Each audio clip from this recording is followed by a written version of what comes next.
Santa Fe can make a better decision for you than you can for yourself. And people believe it. They believe it. So, how do we change that? We need to talk about what kind of choices you're not making. There, I saw some homeschoolers here. Would you raise your hands again? I thought I saw some. Thank you. Thank you. That's a choice. You know, our educational system is failing. You have a choice. But if you talk to most people, they think they're stuck. What are we thinking? If you think that only the government can give you a job, what are you thinking? Are we really willing to buy off on what we think is a safe pension when in fact you're going to have a substandard living? That is what we have agreed to. It's time to change our thinking. We have been held hostage in this state, and the most egregious way that we are held hostage is the temptation of a 3-to-1 federal match, and we buy it every time. I believe that when we stand up and say, we can make better decisions for ourselves in federal government, we don't need your money, we will be better off.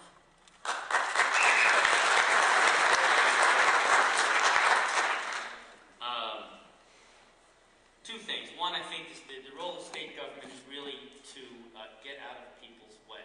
If you're in small business, state government is always a headache. I think state government needs to be provide essential services, just like Alan said, and I think state government needs to be able to provide choice to those people who are trying to educate their kids. We don't have choice today. We have some, but we don't have very much. We have a state government which attempts to control every portion of our lives, and I think what Janice is referring to in Santa Fe, among some of her colleagues, are people who believe state government should provide a chicken in every pot and a car in every driveway, and that's garbage. I also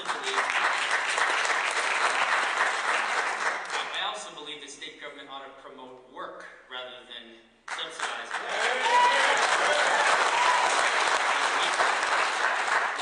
All of us here work for a living, and when we're out of work, times are tough, and yet we have an administration that doesn't seem to recognize that and says, hey, come on, get a job with the state and we'll tax everybody else.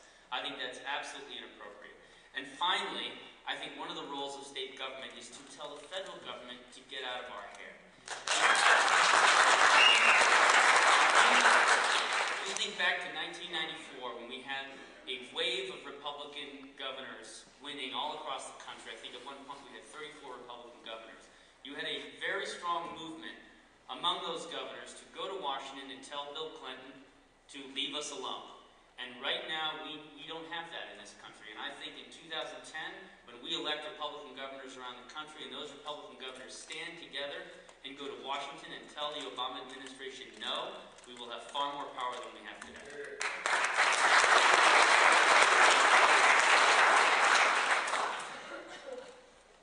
I think part of what Doug was referring to is the 10th Amendment to the United States Constitution. The 10th Amendment has been ignored for a long time, and it's been sort of trampled by the federal government, but it is an essential part of the Bill of Rights. And what it does is it reserves to the states or to the people anything that is not specifically granted to the federal government. And the grants to the federal government are limited, and the federal government continues to ignore that. The federal Congress ignores that, and we have federal involvement at all levels of New Mexico, and particularly a state like ours where the federal government owns 60 or 70% of the land and more of that, of the minerals and other reserves. So we need to enforce the 10th Amendment as a state. We need to join with other states who will join with us as a state, or do it on our own, whatever it takes. And there has been a trend of pushback. There's been successes, and we need to build upon those successes so the state can run the state, not the federal government. And when the state runs the state provides essential services, as other candidates have explained. And I would just add, because I don't want to be redundant, when the state provides essential services, They need to provide them in a fair, predictable, and quality manner.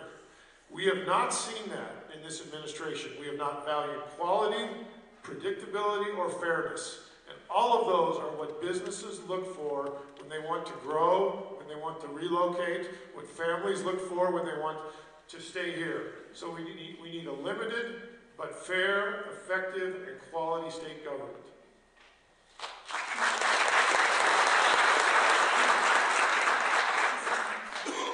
Very specifically, the 10th Amendment reads, "The powers not delegated to the United States by the Constitution, nor prohibited by it to the states, are reserved to the states, respectively, or to the people."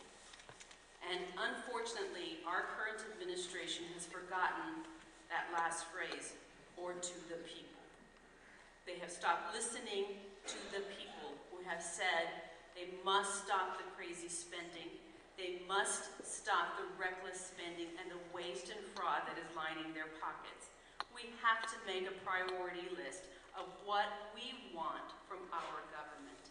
Do we want a better educational system? Is that something that we are asking and demanding of our government, and not having 46% of our children not graduating in 4 years?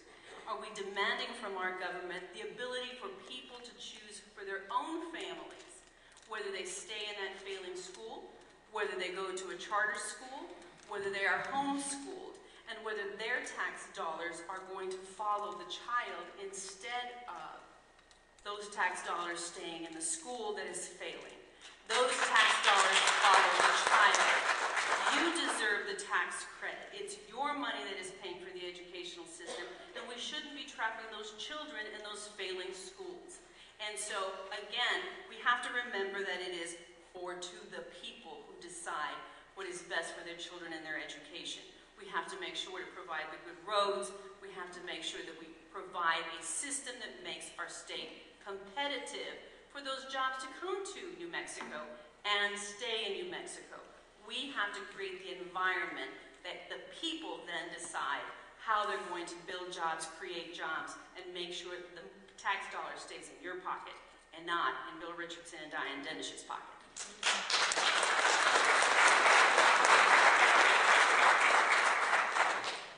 Next question, please. And this one will, Ms. Jones will start the answering process. My name is Peter Penny. I'm retired military, live in Clovis, Missouri. Each year I'm very curious at what goes on in Santa Fe and why they have to have a special session to do the budget. Why isn't the budget the very first thing that's accomplished at the legislative session instead of a lot of petty other things that don't mean anything? The direct answer is, I'm not your governor, Bill Richardson is. That's the truth. You know, the governor sets the agenda. This last session, and I can attest to it because Representative Cook and I just lived through this, we warned them. We said, don't throw a bunch of stuff in it. What did they throw in there? Domestic partnerships. An ethics commission that actually, if any of you blew the whistle, would cost you more money if you talked to your spouse. A lobbyist bill that did nothing in terms of healing corruption, and a myriad of other things, including same-day voter registration, none of which had anything to do with the budget, and everything to do with distracting and taking the focus off of what was done. But the real truth, the real story, the governor didn't have a budget. That's the truth. It is the governor's responsibility to make sure that there is a proposed budget. You cannot do this in secret, and you cannot do this without talking to everybody. Not only the citizens, but also both houses of the legislature. Any good budget is a collaboration. And a budget, let me remind you, this isn't the Democrat version that is in Santa Fe today. A budget is the ceiling. That's what you work to. That isn't the baseline, and so you spend over it. We're having a little trouble up there just figuring out what a budget is.